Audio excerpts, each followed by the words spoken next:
This week, the Pope explains the joy of love in his post-synodal exhortation on the family. The Pope announces a trip to Greece in short order, and he considers a new invitation.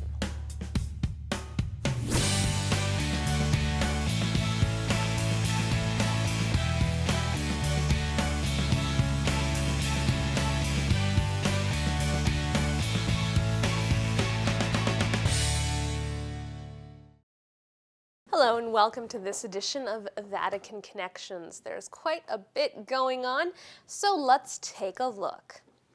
Pope Francis will visit the Greek island of Lesbos on April 16th. Now that's just next week.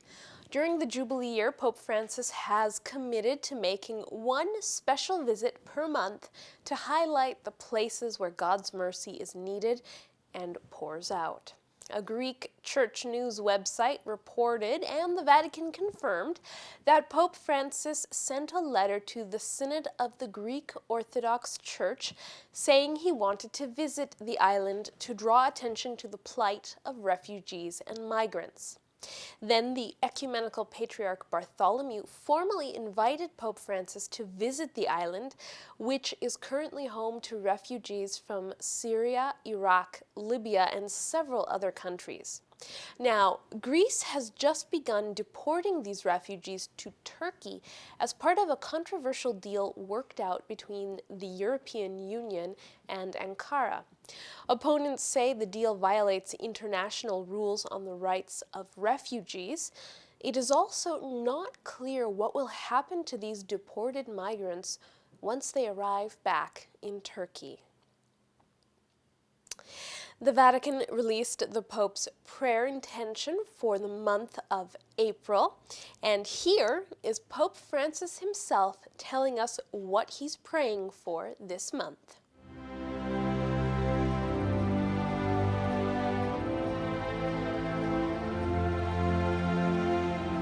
Gracias, campesino. Tu aporte es imprescindible para toda la humanidad. Como persona, hijo de Dios, mereces una vida digna. Pero, ¿cómo se retribuyen tus esfuerzos?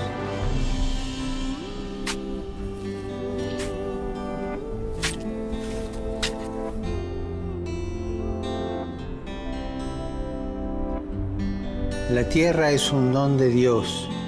No es justo utilizarla para favorecer solo a unos pocos, despojando a la mayoría de sus derechos y beneficios. Me gustaría que lo consideres y unas tu voz a la mía en esta intención. Que los pequeños agricultores reciban una remuneración justa por su precioso trabajo. Last week, we brought you the Canadian Bishop's response to the Truth and Reconciliation Commission's recommendations. That included repudiating the 15th century doctrine of discovery and the papal bull Terra Nullius, as well as extending an invitation to Pope Francis to visit Canada and make an apology to survivors of residential schools. This week, the Apostolic Nuncio to Canada, Archbishop Luigi Bonazzi, told Catholic News Service the Pope has received the invitation and he is considering the request. There's no time limit or timeline on how long the Pope might take to consider the invitation. 2016 is a World Youth Day year. Young people around the globe are preparing to meet in Krakow with Pope Francis this summer. Here's an update from the World Youth Day organizing team on the spirituality influencing this year's gathering and ways for pilgrims to get all the information they need. This week, one of the most significant liturgies was celebrated in the Church and is especially unique to the Jubilee year, the Feast of the Divine Mercy. We are here now where this devotion began in Łagiewnicki, Krakow. This is where St. Faustina wrote her famous diary that enlightens us on the mystical encounters she had with merciful Jesus and his message to the world. This same message was well known by St. John Paul II, who helped spread it to the world by establishing this feast in the church in the year 2000. Therefore, the feast was celebrated in a very memorable way here in Krakow. More than 80,000 pilgrims traveled to Łagiewnicki Niki to attend the Holy Mass with the Archbishop of Krakow, Cardinal Dziwisz. In his homily, the Cardinal acknowledged the young people who were gathered in large numbers on the sanctuary field. He emphasized that the World Youth Day will be a jubilee of mercy, specifically for young people that need a very special grace in today's world. The mobile application for World Youth Day pilgrims will be launched on May 6 for all Android, iOS, and Windows Phone devices. It will be free and available for 9 official languages, and for your convenience, you will be able to access it in offline mode.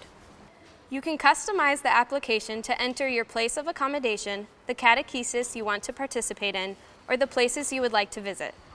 The application is also equipped with basic Polish phrases to help pilgrims to fully communicate the spiritual experience that unfolds during World Youth Day. So what do you think? Check out our website to learn more about the application features and how to download. And that was this week's World Youth Day Minute. Continue praying for us, and we'll see you next week. Caritas North America met this week for their annual meeting. Our team caught up with Cardinal Luis Antonio Tagle of Manila, who is also the head of Caritas International. Here's what he had to say. What are the main goal, the main orientation of Caritas today in the worldly? Yes. Mainly, again, being the heart of the church, which is love, for God is love. And so Caritas now, through its humanitarian efforts, responding to the survivors, victims of different types of natural and human-made calamities, the advocacy for saving lives and the environment, and also the integrity of society, so that true development could happen. These are some of the concerns, the urgent concerns of Caritas. They have been in the past, but now they have acquired a certain unique configuration because of the realities that we're facing now. I know that's a big involvement, but specifically for Canada or North America, how do you embody those orientation into the work of Caritas here in North America?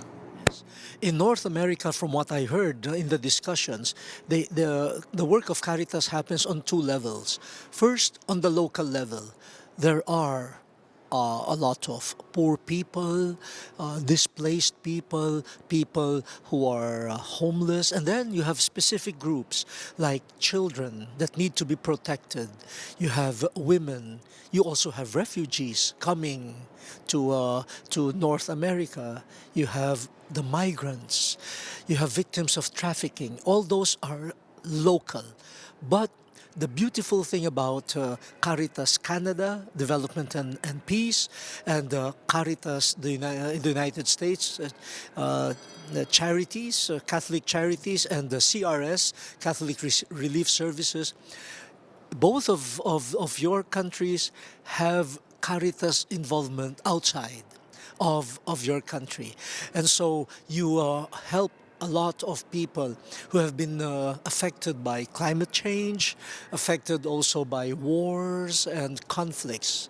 And so the universality of love, the universality of the church is quite palpable in the concerns of Caritas Canada and Caritas United States.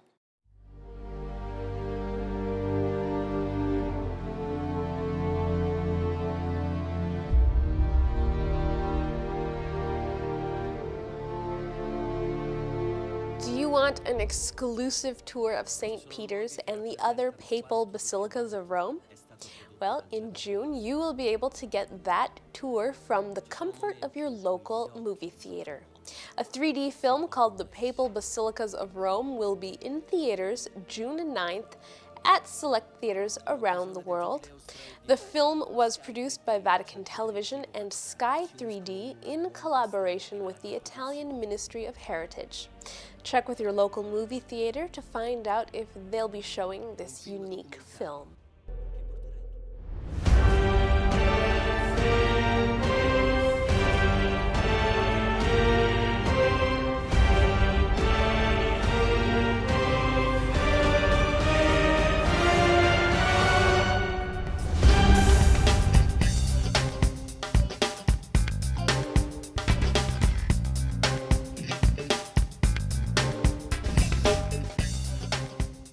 Did you know? An apostolic exhortation is a papal document published to encourage the faithful to live in a particular manner or to do something a particular way.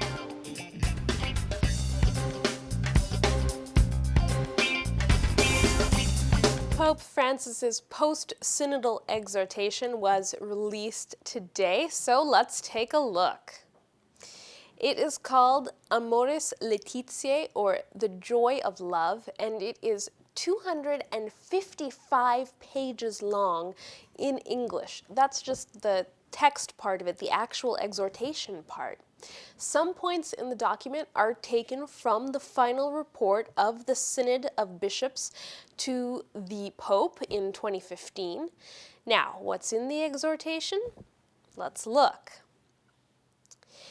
Each of the 9 chapters, yes, 9 chapters, has a different focus. The first is a general introduction. The second chapter explores the concept of family and current challenges to the family. From there, the document shifts and looks at the family in the context of the church. So, what is the vocation of the family? Where can we look for a model to follow? And of course, since the model is the Holy Family, the document looks at what we can learn from the Holy Family. Now, moving along, of course, if the title of the document is The Joy of Love, then there needs to be an examination of what love is and what is love in a marriage. So to do that, the Pope looks at St. Paul's letter to the Corinthians. Love is patient, love is kind. You know it very well. It's the reading that we tend to hear at weddings. Pope Francis goes through each line of that letter to Corinthians and explains what it really means in a marriage and in a family. Chapter 5 looks at welcoming new life, pregnancy and motherhood, fatherhood, the importance of solid mothers and fathers, the challenges that arise, and how to handle those family situations that are not perfect. But it goes beyond just being parents, and it even gets into being good adult sons and daughters and siblings, and the importance of extended family. Chapter 6 looks at pastoral work aimed at couples and families, but here a good part of the focus is on the people who have the job of preparing couples for marriage. The Pope says when it comes to marriage prep, quality is more important than quantity. That means the preparation sessions should get couples talking about their understanding and expectations of marriage so that the people helping them prepare for marriage can see if these two people are on the right track or if there are red flags that should be studied more deeply. The Pope also talks about weddings themselves, and he says the wedding ceremony often becomes the focus and the goal of marriage prep. But, quote, short-term preparations for marriage tend to be concentrated on invitations, clothes, the party, and any number of details that drain not only the budget, but energy and joy as well. The spouses come to the wedding ceremony exhausted and harried rather than focused and ready for the great step they are about to take. He goes on and he adds, here, let me say a word to fiancés. Have the courage to be different. Don't let yourself be swallowed up by a society of consumption and empty appearances. You are capable of opting for a more modest and simple celebration in which love takes precedence over everything. So the Pope really calling people to focus on what's important in a wedding aside from the party. He also encourages parishes to look at how they might be able to draw on the experience of the married clergy in Eastern Rite Catholic churches in order to help prepare couples for marriage. The 7th chapter focuses on education of children, and it even calls for proper sex education for kids. Now, that's something that hasn't always been handled well in Catholic schools, depending on the generation. Chapter 8 focuses on family situations that are not ideal or perfect and, quote, accompanying, discerning, and integrating weakness. Here again, we read that couples in a second marriage should not be made to feel that they are excommunicated, but being integrated into the life of the Church does not mean receiving the Eucharist necessarily. Pope Francis also lays out some guidelines for discernment, and he says that there are such a variety of situations in life that one single rule cannot be arbitrarily applied to every single case without looking at the particulars of that case. And the document closes with a reflection on the spirituality of marriage. So there's really something in the exhortation for everyone: couples, priests, lay ministers, bishops, adult children, catechists, even teachers. But it is a long read, and in fact, the Pope opens the document saying the document should be read slowly. For more information about the exhortation or a link to the text, visit our website.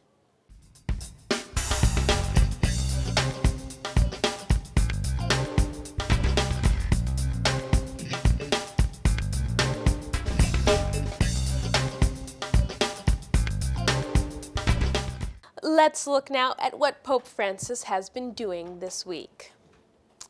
On Monday, Pope Francis resumed celebrating morning Mass at the Santa Marta residence.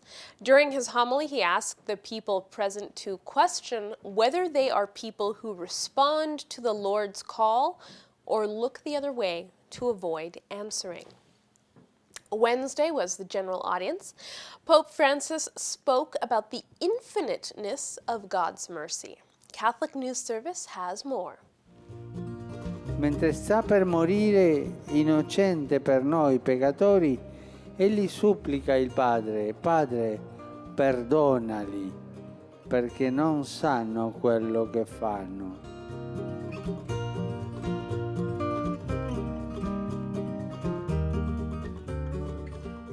Nulla e nessuno rimane escluso di questa preghiera sacrificale di Gesù. Ciò significa che non dobbiamo temere di riconoscersi e confessarci peccatori. Ma quante volte noi diciamo: ma questo è un peccatore, questo ha fatto quello, e giudichiamo le altre. E tu? Ognuno di noi dovrebbe domandarsi: sì, quello è un peccatore, e io? Tutti siamo peccatori, ma tutti siamo perdonati. Tutti abbiamo la possibilità di ricevere questo perdono che è la misericordia di Dio. Non dobbiamo temere dunque di riconoscere peccatori, confessarci peccatori, perché ogni peccato è stato dal Figlio sulla croce, e quando noi lo confessiamo pentiti, affidandoci a Lui, siamo certi di essere perdonati. Il sacramento della riconciliazione rende attuale per ognuno la forza del perdono che scaturisce dalla croce, rinnova la nostra vita, nella nostra vita la grazia della misericordia che Gesù ci ha acquistato. Non dobbiamo temere le nostre miserie. Non dobbiamo temere le nostre miserie. Ognuno di noi ne ha le proprie. La potenza dell'amore del crocifisso non conosce ostacoli e non si esaurisce mai. E questa misericordia cancella le nostre miserie. And after the audience, this special meeting took place.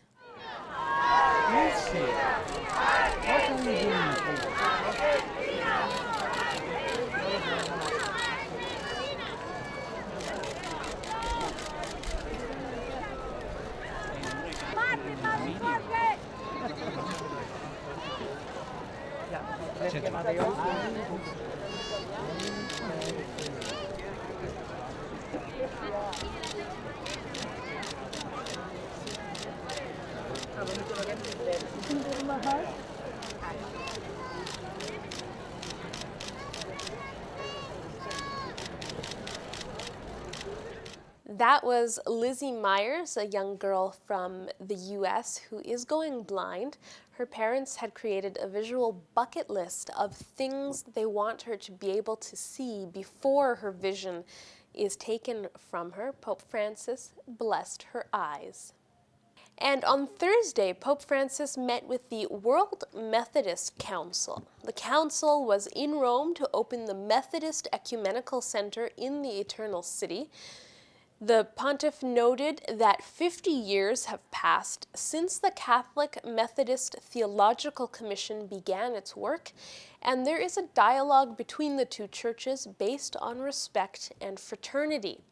Referring to a joint document that is being prepared on the theme of the call to holiness, the Pope said Catholics and Methodists together are bound to work in different ways in order to give concrete witness to the love of Christ. When we serve those in need, our communion grows. The Pope also met the president of the government of Croatia, Tihomir Orešković. According to the Vatican, mention was made of Blessed Aloysius Stepinac and how important he is to the Croatian people. Of course, the Pope and the President also discussed the issue of Croatian minorities in Bosnia and Herzegovina, as well as the current global situation and the humanitarian crisis of refugees from the Middle East.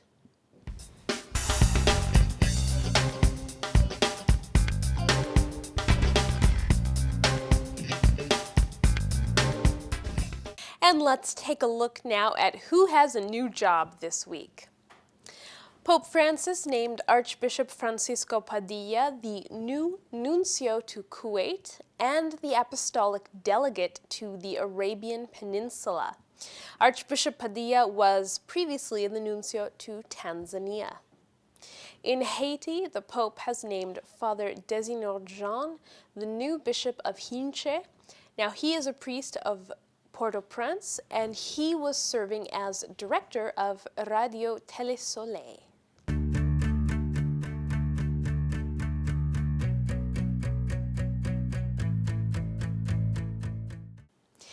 Well, that's it for this edition of Vatican Connections. Join us again next time for more from the Vatican. Until then, you can follow us on Twitter or our blog for regular updates, and you can watch us on demand on Roku TV. From everyone here, thanks for watching. I'll see you next time.